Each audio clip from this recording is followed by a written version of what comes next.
Plea bargain क्या है और क्या ये कानूनी है या नहीं? कौमी एहतसाब ब्यूरो के मुताबिक 2001 से 2021 के दौरान 450 के करीब सरकारी मुलाजमीन ने प्ली बार्गेन के जरिए सरकारी खजाने से लूटी गई रकूम को सरकारी खजाने में वापस जमा करवाया। एदाद शुमार के मुताबिक इन सरकारी मुलाजमीन में से सबसे ज्यादा तादाद सूबा पंजाब में तैनात थे। जब जब एहतसाब की बातें होती हैं, इससे मुतालिका खबरें सामने आती हैं और प्ली बार्गेन का लफ्ज सुनने को मिलता है, जिसकी वजह से बेशतर लोगों के जहन में यही सवाल होता है कि आखिर ये प्ली बार्गेन है क्या।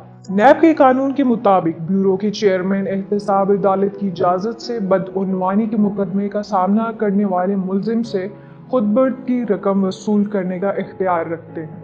इस अमल को प्ली बार्गेन कहा जाता है। नैब ऑर्डिनेंस 1999 का सेक्शन नंबर 25A इस कानून के इस्तेमाल का इख्तियार देता है। प्ली बार्गेन के लिए करप्शन रेफरेंस का सामना करने वाले मुलजिम के गुनाह का इतराफ जरूरी है, यानी प्ली बार्गेन में सबसे जरूरी बात यह है कि वो मुलजिम से मुजरिम बन जाए।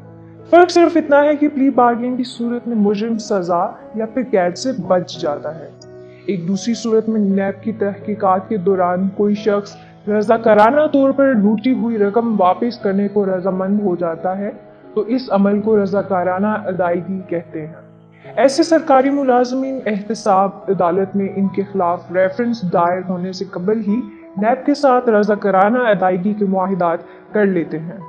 प्ली बार्गेन करने वाले सरकारी मुलाजमीन वफाकी और सूबाई हुकूमतों के मुख्तलिफ महकमों से मुंसलिक हैं। नैब के साथ प्ली बार्गेन करने वाले सरकारी मुलाजमीन में तकरीबन हर ग्रेड, सूबे, कई महकमों और मुख्तलिफ इदारों में जिम्मेदारियां इंजाम देने वाले अफराद शामिल होते हैं। नैब की ताज़ा तरीन अदाद शुमार के मुताबिक सूबा सिंध के जिला सखर में तैनात 3 नायब कासदीन, 4 चौकीदार, प्राइमरी स्कूल के उस्ताद, जूनियर क्लर्क्स और डाटा ऑपरेटर्स ने भी कैद की सजा से बचने के लिए नैब को प्ली बार्गेन के तहत करप्शन की रकूम लुटाई। इनमें से एक चौकीदार ने 25 लाख रुपए से ज्यादा, जबकि एक नायब कासिद ने तकरीबन 17 लाख रुपए वापस किए। प्ली बार्गेन का मायदा करने वाले सरकारी मुलाजमीन में कम से कम 6 पटवारी भी शामिल हैं, जिन्होंने करप्शन के जरिए हासिल की हुई बड़ी बड़ी रकूम कौमी खजाने में जमा करवाई।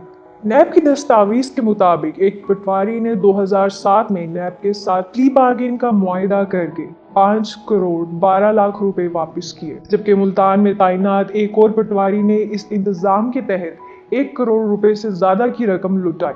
करप्शन की इस बहती गंगा में कई असातिज़ा कराम ने भी डुबकियां लगाई। एक सरकारी प्राइमरी स्कूल के उस्ताद ने नैब को 23 लाख रुपए से ज्यादा वापस किए। Government girls high school Shikarpur की साबका हेडमिस्ट्रेस को भी करप्शन के तकरीबन 4 लाख रुपए प्ली बार्गेन के तहत वापस अदा करना पड़े। दूसरे महकमों की तरह कानून नाफिज करने वाले अदारों के कई एहलकारों के नाम भी सामने आए, जिनमें पुलिस, FIA, कस्टम्स वगैरह शामिल हैं। नैब के साथ प्ली बार्गेन करने वालों में BPS 17 से ऊपर के अफसरान की भी एक बड़ी तादाद मौजूद है, जिनमें सेक्रेटरीज, डायरेक्टर्स और जनरल मैनेजर्स की सतह पर जिम्मेदारियां अंजाम देने वाले सरकारी मुलाजमीन शामिल हैं। सूबा बलोचिस्तान में 5 सूबाई सेक्रेटरीज ने नैब के साथ अलग अलग प्ली बार्गेन के मुआहिदात किए और करप्शन के जरिए कमाए हुए अरबों रुपए कौमी खजाने में जमा करवाए। नैब के साथ प्ली बार्गेन करने की सूरत में मुजरिम आइंदा 10 साल के लिए किसी भी अवामी ओहदे पर फाइज नहीं हो सकता। प्ली बार्गेन का मायदा करने वाले सरकारी मुलाजिम को बगैर किसी मुराद की मुलाजमत से टर्मिनेट कर दिया जाता है। देखा जाए तो कौमी एहतसाब ब्यूरो ने प्ली बार्गेन और दीगर तरीकों से सरकारी खजाने में अरबों रुपए वापस दिलवाए हैं। दूसरी जानिब अफसोस की बात यह है कि पाकिस्तान नैब के दस्तावेजात से पता चलता है कि पाकिस्तान बुरी तरह करप्शन के दलदल में फंसा हुआ है। यहाँ पर इदारे में हर डेजिग्नेशन में करप्शन हो रही है। लुटेरों को कोई फिक्र नहीं कि वो ऐसा करके जहाँ अपनी नस्लों के मुंह में हराम के नवाले डाल रहे हैं, वहीं वो अपने मुल्क को नाकाबिले तलाफी नुकसान पहुंचा रहे हैं, जिसका खमियाजा उनकी और दूसरों की नस्लों को उठाना पड़ेगा। आखिर में आपको बताते चलें कि कौमी एहतसाब ब्यूरो पर अपोजिशन की जानिब से हालिया दिनों में बदउनवानी के खात्मे में नाकामी के इल्जामात आयद किए जाते रहे हैं। नैब तो खैर अपना काम कर रहा है, मगर ऑपोजिशन जमातों में बैठे करप्शन के बड़े बड़े मगरमच्छ पाकिस्तानियों के पैसे कब वापस करेंगे?